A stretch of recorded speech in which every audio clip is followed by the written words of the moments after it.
Continuando, mis amados hermanos, precisamente con esta serie de predicaciones que hemos estado llevando ya a lo largo de varios meses con el Evangelio de Marcos, yo les invito a que abran por favor su Biblia en el Evangelio según San Marcos, capítulo 9. Marcos, capítulo 9, versículos del 33 al 37. Marcos, capítulo 9, versículos del 33 al 37. Y vamos a darle, mis amados hermanos, lectura a estos versículos de manera alterna. Marcos capítulo 9, versículos del 33 al 37. Y voy a comenzar yo leyendo el versículo 33. Ustedes leen el versículo 34 y nos unimos todos en el verso número 37. Y dice la escritura de la siguiente forma. Y llegó a Capernaum, y cuando estuvo en casa les preguntó: ¿qué disputabais entre vosotros en el camino?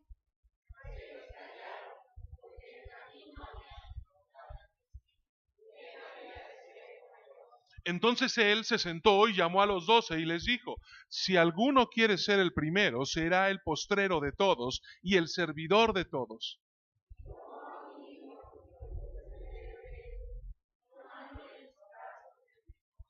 El que me reciba en mi nombre a un niño como este, me recibe a mí, y el que a mí me recibe, no me recibe a mí, sino al que me envió.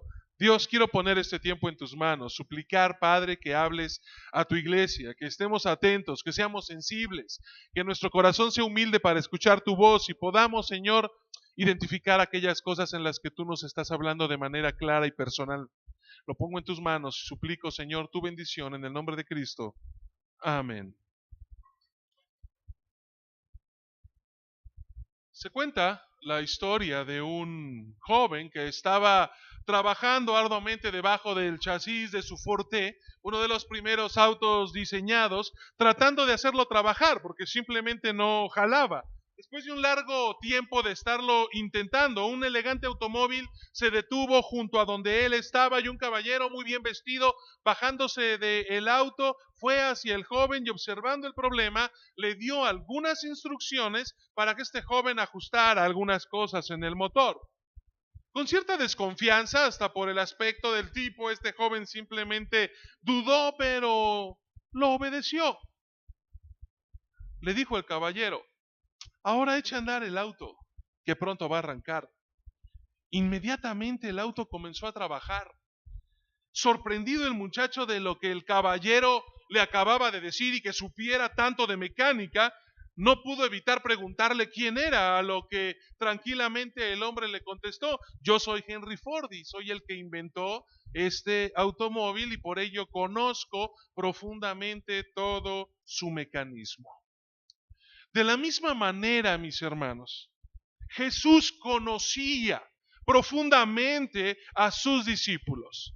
Cristo sabía de qué pie era del que estos hombres cojeaban. Y en este pedazo, porción de la escritura que nosotros acabamos de leer, nos damos cuenta cómo es que el Señor nos conoce también perfectamente a usted y a mí. Él sabe en dónde, en qué áreas son en las que nosotros podemos fallar. Por eso es muy importante que escuchemos a nuestro maestro, entendiendo, mi hermano, que Él es el que nos ayuda a entender en qué áreas de nuestra vida debemos todos de trabajar. Debemos todos de cumplir fielmente con el llamado que Él nos hace a servirle. Titulé a este mensaje: ¿aprendiste la lección? Porque de eso es de lo que se trata. Que usted y yo en esta tarde podamos aprender la lección.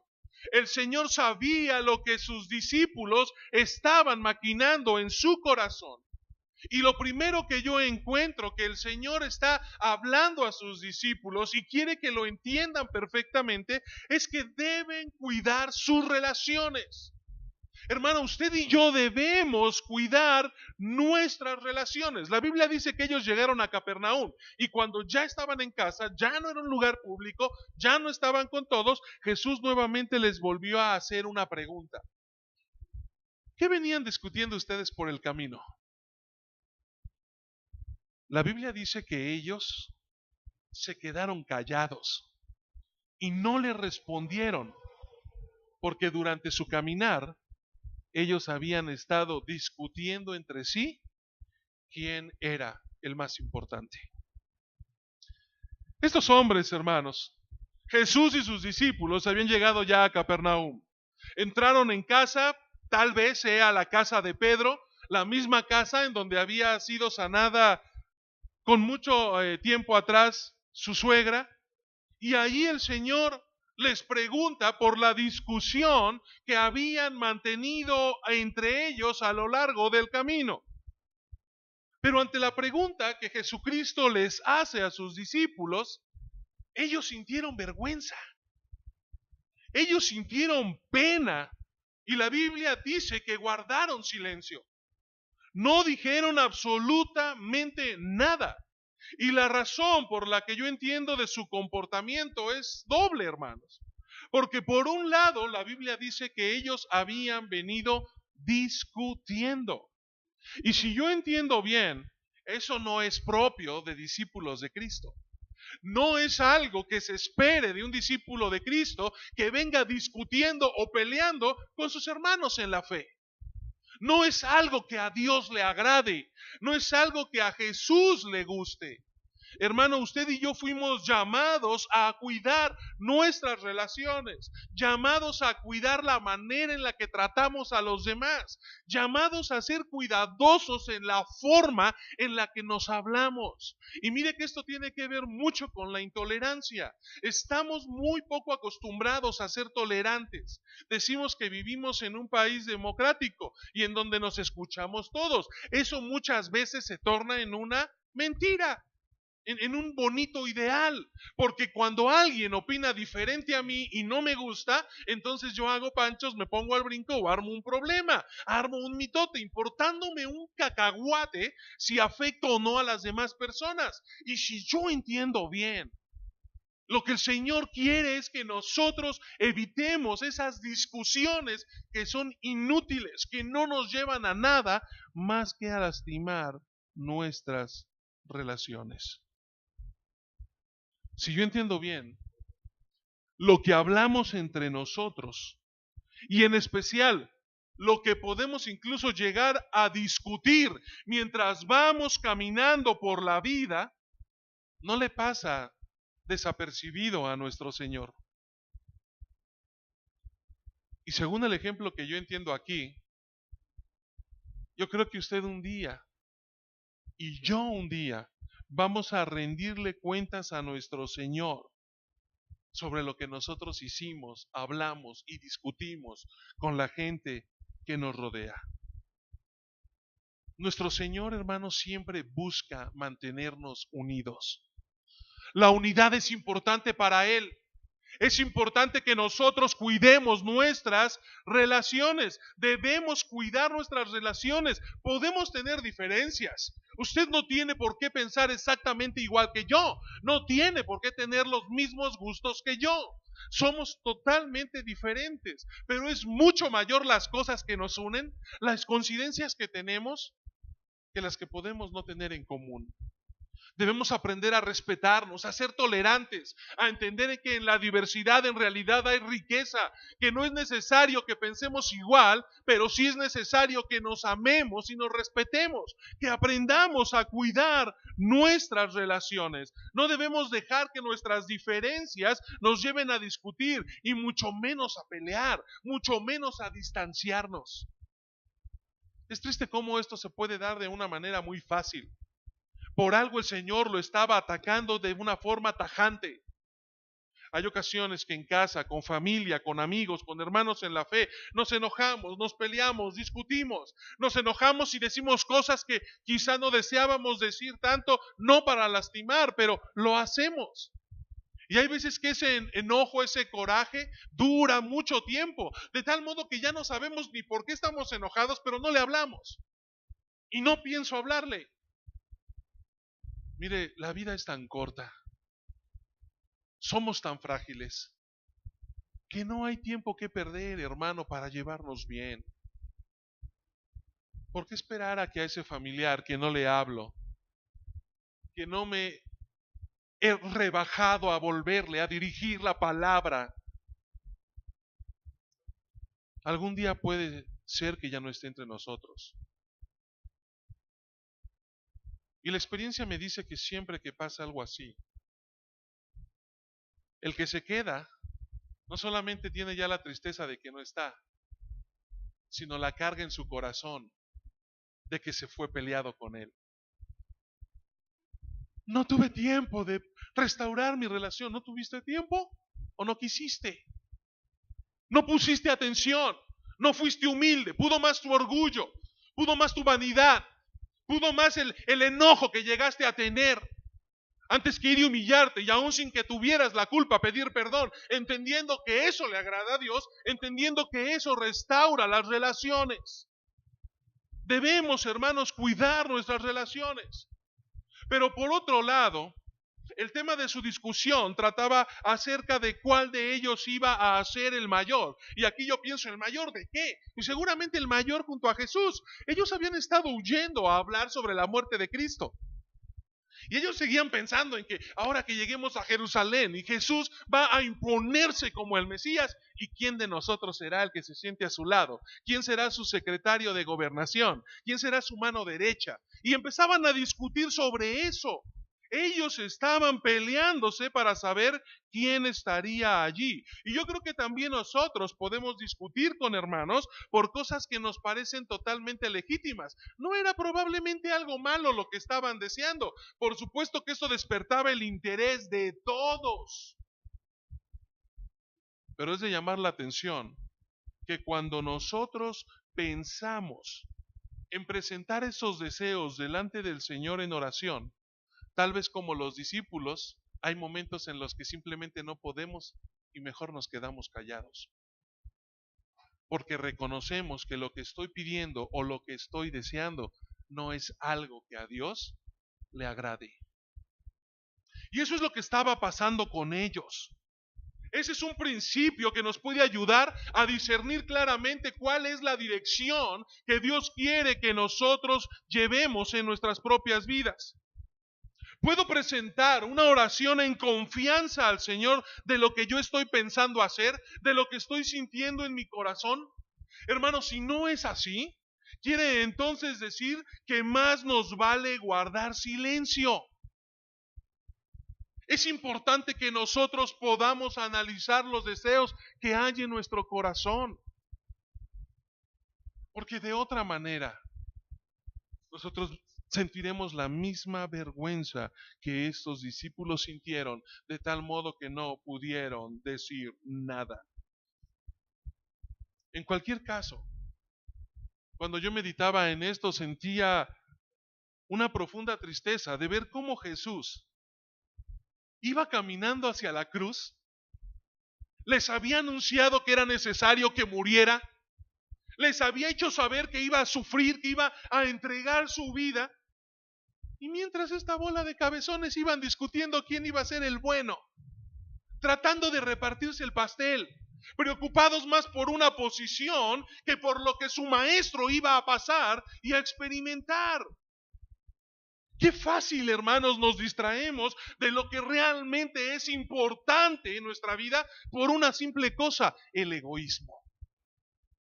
Qué fácil es perdernos por ser egoístas, por pensar primero en mí, en mi beneficio, en lo que a mí me gusta, en lo que a mí me conviene, en lo que yo quiero. Y eso hace que perdamos de vista lo que realmente es importante. Hermano, fuimos llamados a cuidar nuestras relaciones. Eso sí es importante. No hay nada más importante que usted cuide su relación con Cristo.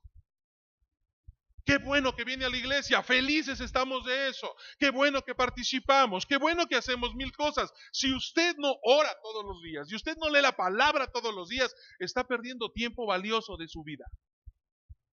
Nada que alguien le pueda decir aquí va a suplir el tiempo que usted debe de pasar con Dios todos los días en intimidad con Él. Debe cuidar su relación con Cristo. Nada más valioso nos ha dado Dios en esta tierra que nuestras relaciones, hermanos. Tenemos que cuidar las relaciones que tenemos con la gente que nos rodea. Es que la verdad tiene la sangre pesadita, a mí ni me cae muy bien, de hecho me cae gordo. Bueno, por ese que te cae gordo también Cristo murió. Y lo tiene en su corazón y está aquí. Y es parte de tu familia en Cristo. Y sí, Dios espera, Jesucristo espera que nosotros fomentemos las buenas relaciones y que cuidemos no discutir, ni romper, ni dañar nuestras relaciones por culpa de nuestro egoísmo. Pero también entiendo que Dios desea y ordena y nos hace ver en estos versículos que debemos cuidar nuestro corazón. Entonces Jesús se sentó y dice la Escritura que Él llamó a los 12 discípulos y les dijo: si alguno quiere ser el primero, que sea el último de todos y el servidor de todos. Una vez que nosotros hemos identificado el orgullo de los discípulos, yo estoy convencido que es necesario que también quizá identifiquemos nuestro propio orgullo. ¿En dónde es que usted y yo nos encontramos parados? Porque uno de los pecados más comunes en todo el hombre por nuestra naturaleza es precisamente el orgullo. Somos vanidosos, somos orgullosos. Decimos que no, pero siempre los más importantes para nosotros somos nosotros mismos. Soy yo. ¿Quién iba a imaginar que unos sencillos pescadores pudieran ahora estar movidos por el deseo de ocupar un lugar, ¿no?, de élite, de poder, de autoridad, mientras seguían a Jesús? Pero cuando yo pensaba en esto, creo que ese mismo pensamiento está latente en todo momento en el corazón del hombre. Con mucha frecuencia, nosotros pensamos que merecemos más de lo que tenemos. Con mucha frecuencia, nosotros pensamos que deberían de reconocernos mucho más todo lo que hacemos y no que esa bola de malagradecidos, ¿no?, ni siquiera agradecen todo lo que yo hago por el Señor y su iglesia. ¿Sabe una cosa, hermano? Eso es orgullo. Se trata de reconocimiento. Se trata de querer que la gente ponga sus ojos en mí. Otras ocasiones esto se manifiesta por medio de celos, por medio de envidias, que ocasionan otra vez que nuestras relaciones se deterioren. Porque desembocan en conflictos, desembocan en discusiones absurdas, que lo único que hacen es lastimar nuestro corazón. Y ese es un pecado, hermano, terrible que arruina la sanidad del alma. Porque cuando una persona es orgullosa, porque cuando una persona en lo único que quiere es que los demás lo reconozcan, simplemente le está cerrando la puerta al arrepentimiento. No permite, mi amado hermano, que el amor de Cristo haga que doblegue su espíritu, porque simplemente con este egoísmo y deseo de protagonismo ahoga el amor fraternal.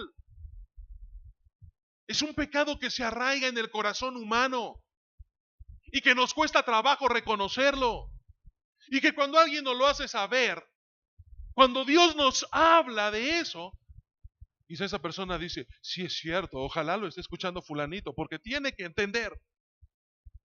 Cuando es a ti al que Dios está hablando, cuando es a cada uno de nosotros al que el Señor está levantando la voz.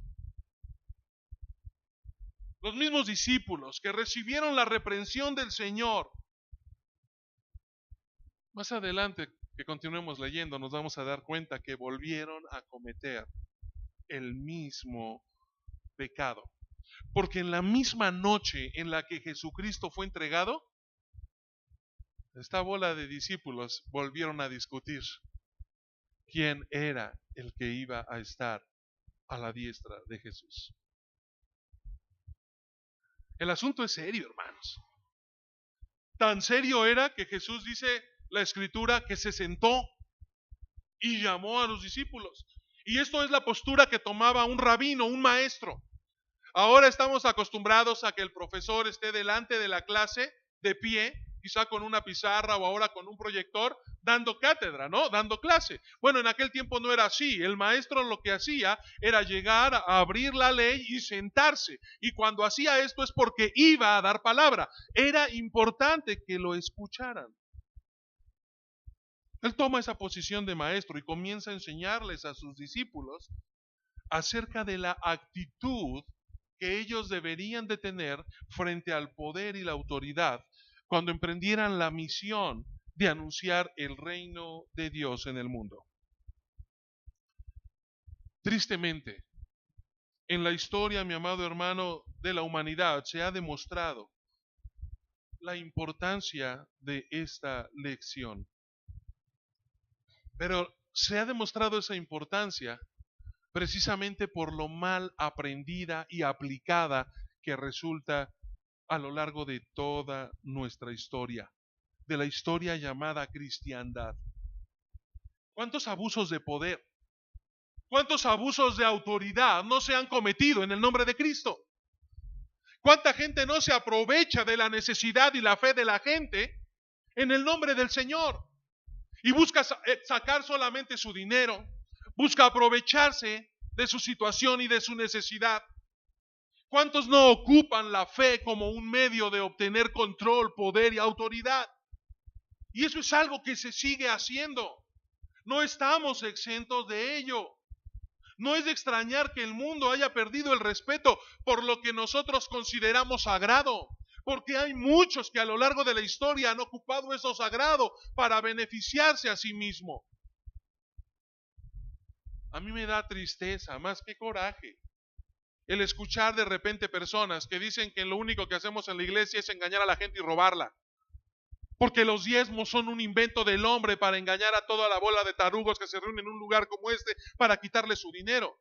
Y digo que me da tristeza más que coraje porque esa gente vive en ignorancia. No entiende que el diezmo es una manera en la que nosotros alabamos a Dios, le damos gracias y además somos partícipes o copartícipes con Cristo para que su reino siga creciendo. ¿No ese es un privilegio? ¿En dónde está el problema? El problema está en el abuso que muchos han hecho de él, en la forma en la que lo han enseñado, en la manera en la que es obtenido. Nunca debemos olvidar, hermanos, que los valores del reino de Dios, y sí, lo tengo que decir así, se contraponen totalmente con los valores que este mundo nos quiere enseñar o nos quiere mostrar.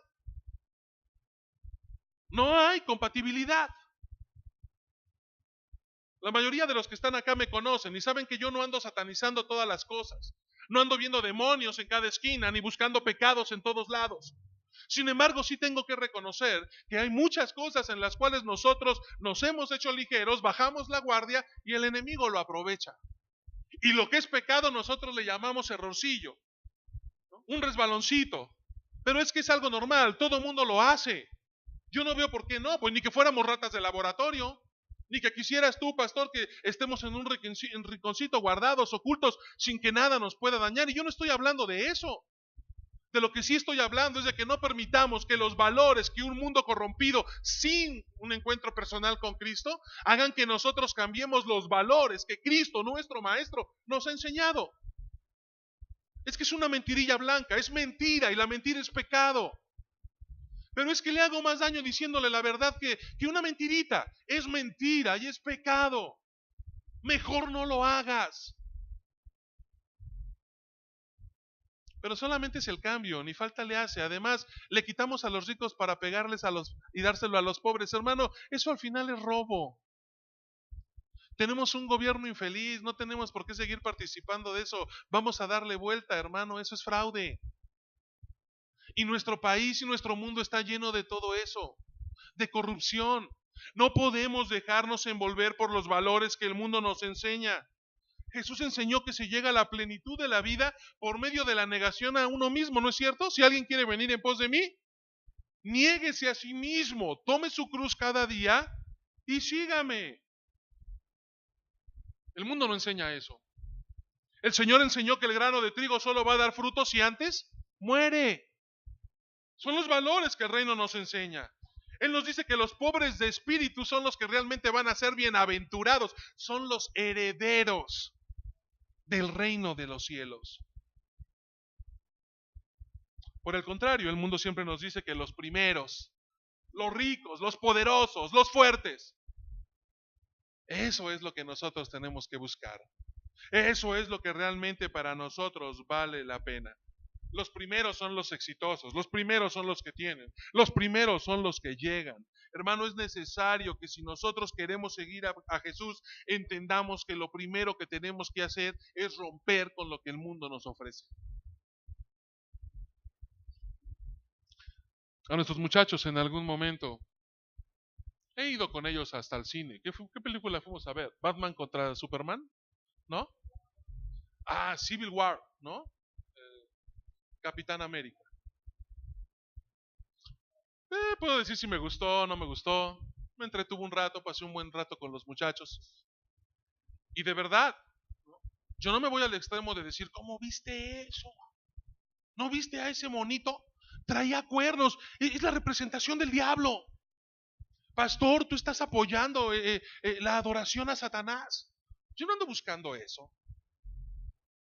Pero sí pude hablar con algunos y hasta poder sugerir. Cuando sale alguna película que de verdad yo hasta leo el contenido y encuentro que es basura, sí se los puedo llegar a decir. Y pasó con esa peliculita de Deadpool, que yo escuché que algunos estaban emocionados. Oye, ya fuiste. Y yo dije, ¿y tú qué vamos? Yo creo que eso es basura.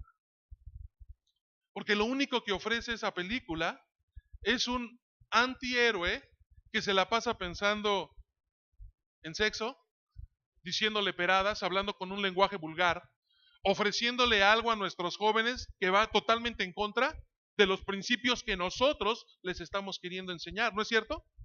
¿Para qué voy a ver basura? ¿Para qué vas a pagar y a perder tu dinero viendo esas porquerías?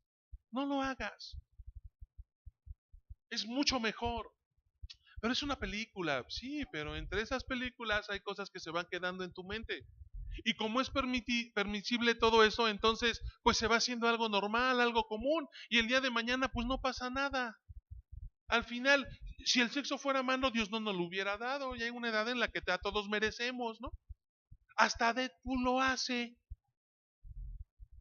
Hermano, nosotros vivimos en una sociedad en donde no se le tiene temor a Dios. Y en donde a lo malo hoy día se le llama bueno, se le llama tolerancia. En realidad, hermano, eso es pecado y le desagrada a Dios. Y mi oración es de que desde nuestros niños aprendan a distinguir lo que va en contra de los valores del reino. Porque la grandeza en el reino de Cristo, mi amado hermano, no consiste en gobernar, no consiste en recibir honores, sino en servir, en ser útiles para los demás, no en buscar los primeros puestos, sino en ser el más útil, no en buscar nuestro propio provecho, sino el beneficio de los demás. Eso es lo que la Biblia nos enseña. Pero es importante señalar que el Señor no dijo otra vez que el cristiano debe de ser entonces una persona mediocre y poco ambiciosa. Yo no estoy hablando de eso. Pero hermano, que nuestra ambición vaya de acuerdo a los valores del reino, no a mi egoísmo, no a mi carne. Eso es totalmente diferente. Porque en lugar de afán de protagonismo y reconocimiento, el cristiano debe en verdad ambicionar distinguirse en la forma en la que sirve y ama a Dios y a los demás. Esa sí debe de ser una ambición legítima que tiene que haber en nuestro corazón. El Señor nos dio ejemplo supremo de lo que Él estaba enseñando por medio de su propia vida. El Señor nos da esa lección para que sea algo inolvidable. Porque la Biblia dice que el Hijo del Hombre no vino para ser servido, sino que vino para servir a los demás y para dar su vida en rescate de muchos. Y hermano, y si eso hizo nuestro maestro, ¿qué estará esperando de nosotros? Nosotros somos exhortados a seguir su ejemplo. Pablo se los dice a los filipenses: no sean egoístas, no traten de impresionar a nadie, sean humildes. Es decir, considerando a los demás como mejores que ustedes. No se ocupen solo de sus propios intereses, sino también procuren interesarse en los demás. Hermano, es importante que cuides tu corazón. Que cuides tu corazón del orgullo y de la vanidad. Aléjate de ello. No busques que se te reconozca. No busques que se te agradezca. No busques ser el foco de atención en todo lo que hagamos. Es mucho mejor que otros sean los que reconozcan la entrega que tienes a Dios por tu servicio, a que uno mismo intente andarse echando siempre porras y llamar la atención. No hace falta. Que tu deseo, mi amado hermano, sea servir al Señor, sirviendo a quienes te rodean. Cuida tu corazón.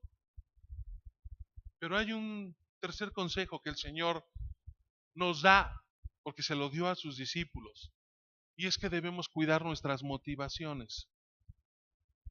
Luego tomó a un niño y lo puso en medio de ellos, y abrazándolo les dijo: el que recibe en mi nombre a uno de estos niños, me recibe a mí. Y el que me recibe a mí, no me recibe a mí, sino al que me envió. El Señor desea ilustrar claramente, hermano, su enseñanza.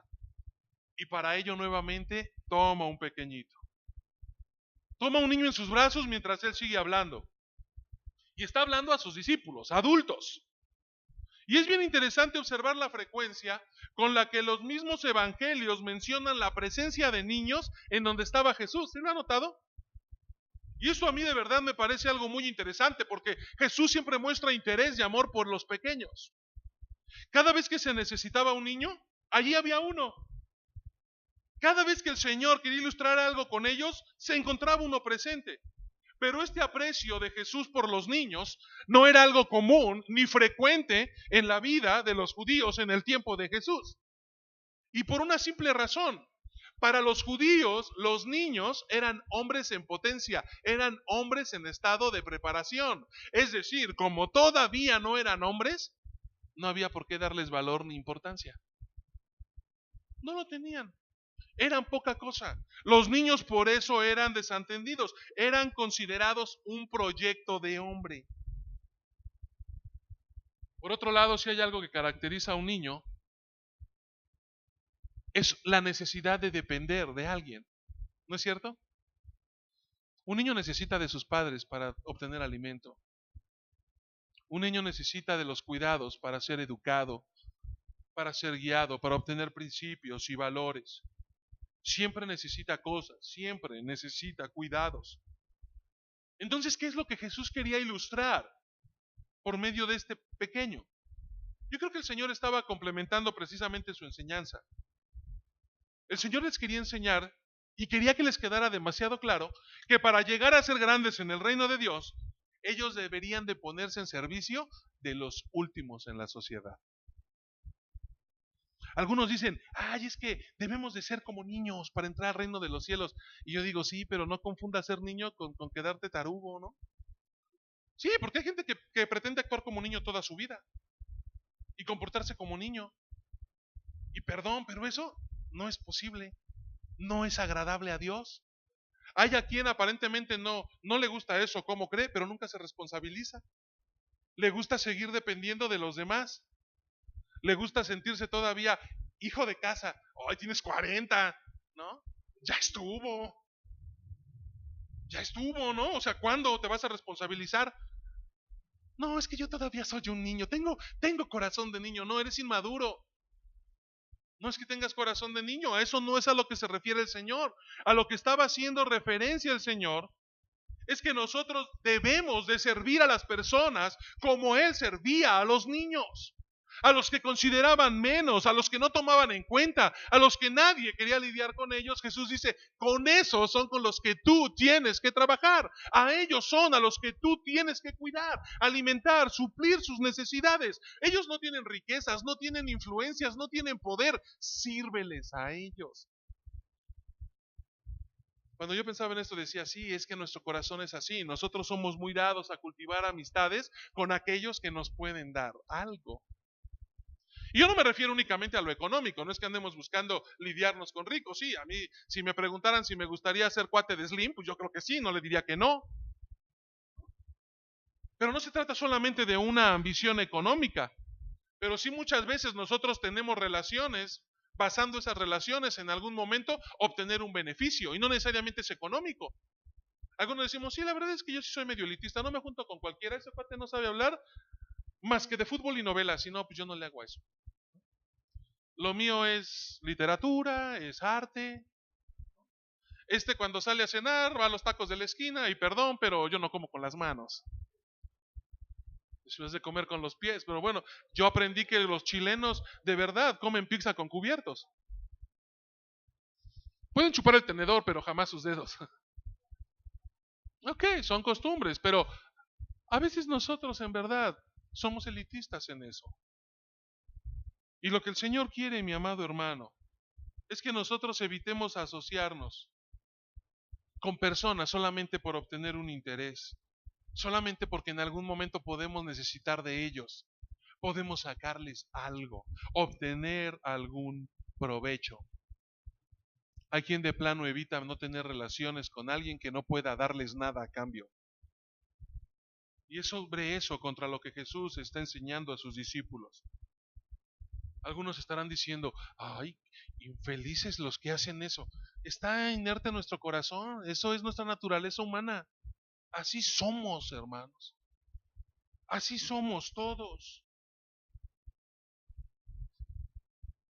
El ser humano es lo que busca, pero Jesús nos enseña a buscar no a los que nos pueden hacer favores, sino a aquellos a los que nosotros podemos favorecerles, a aquellos a los que nosotros podemos servir, no a aquellos a los que nos puedan devolver lo que hicimos por ellos, porque nosotros sabemos que el que nos ha de pagar no está aquí en la tierra, y que nuestra paga no es económica ni es material, es espiritual y es eterna.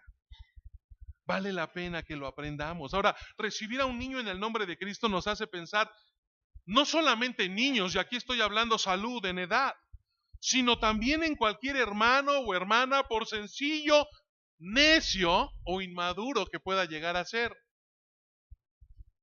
Un niño en la fe, un niño en su crecimiento espiritual. La Biblia dice, en cuanto lo hiciste a mí, ¿no? En cuanto lo hiciste a uno de estos pequeñitos, ¿me lo hiciste a quién? A mí. Tú lo hiciste por ellos, pero en realidad me lo hiciste a mí. Cuando más adelante los apóstoles fueron enviados a predicar, ¿por quién tenían que estar preocupados? Por todos, porque todos tenían necesidad. Aquellos a los que el mundo veía tal vez como insignificantes, es a los que ellos tenían que llevarles la palabra de Dios. De esa forma, hermanos, lo que hicieran por ellos, lo estaban haciendo a Cristo mismo. Lo estaban haciendo al Padre que lo había enviado. Y cuando yo leo esto, algo entonces brinca inmediatamente a mi vista. Y esto es, mi amado hermano, que la lección es sumamente clara. Lo importante no es el niño. Lo importante tampoco son los apóstoles. Quien realmente es importante es Cristo. Porque cuando yo hago algo para esos pequeños, se lo hago a Cristo. Cuando yo sirvo a aquellos que más necesitan, estoy sirviendo, mi amado hermano, a Dios. Y es ahí en donde está la grandeza del servicio. No en ser el más grande entre los ojos de todos los humanos, no en ser los más famosos, no en ser los que más llamemos la atención y tengamos autoridad. No, la grandeza en verdad del servicio está en recibir a Dios mismo por medio de la humildad, el amor y el servicio que damos a los que nos rodean. Ese es realmente el privilegio que usted y yo tenemos. Un muchacho, para concluir, fue tentado a tomar algunas cerezas de un árbol contra la prohibición de su padre. Y uno de los amigos que iba con él le dijo, no debes de tener tanto miedo, pues aunque tu padre se dé cuenta de lo que estás haciendo, es demasiado bueno como para que te haga algún daño.